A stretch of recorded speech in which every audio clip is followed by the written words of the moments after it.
చిన్నప్పుడు ఒక పాట పాడుకునేవాళ్ళు పిల్లలు. ఎండా పోయే వాన వచ్చే టామ్ టామ్ అని. ఇప్పుడు ఎండాకాలం పోయింది, వానాకాలం వచ్చేసింది. అయితే మొన్నటి వరకు ఎండలు, ఆ ఒక్కపోతతో నానా ఇబ్బందులు పడిన ప్రజలు ఈసారి కూడా చాలా అప్రమత్తంగా ఉండాలి అంటున్నారు వైద్యాధికారులు. కారణం ఏంటంటే, ఈ వర్షాకాలంలో ఎక్కువగా సీజనల్ వ్యాధులు ఎక్కువగా వస్తా ఉంటాయి.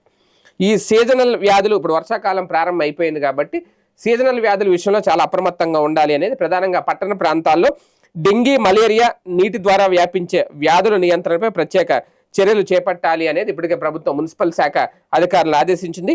ఈ ఏడాది జనవరి 1 నుంచి జూన్ 17 వరకు రాష్ట్రంలోని పట్టణ స్థానిక సంస్థల్లో మొత్తం 351 సీజన్ వ్యాధుల కేసులు నమోదయ్యాయట. వాటిలో డెంగీ కేసులే 299 ఉన్నాయట. 289 ఉన్నాయట. మలేరియా కేసులు 62 ఉన్నాయి. అయితే వర్షాకాలంలో కేసులు మరింత పెరిగే అవకాశం ఉంది అనేది అందుకే ముందస్తు చర్యలు చేపడుతున్నారు.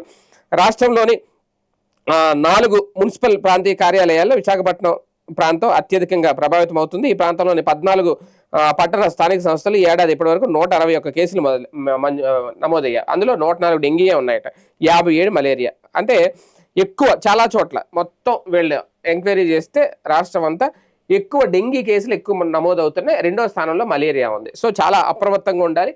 అవి ఇంకా పెరిగే అవకాశం ఉంది.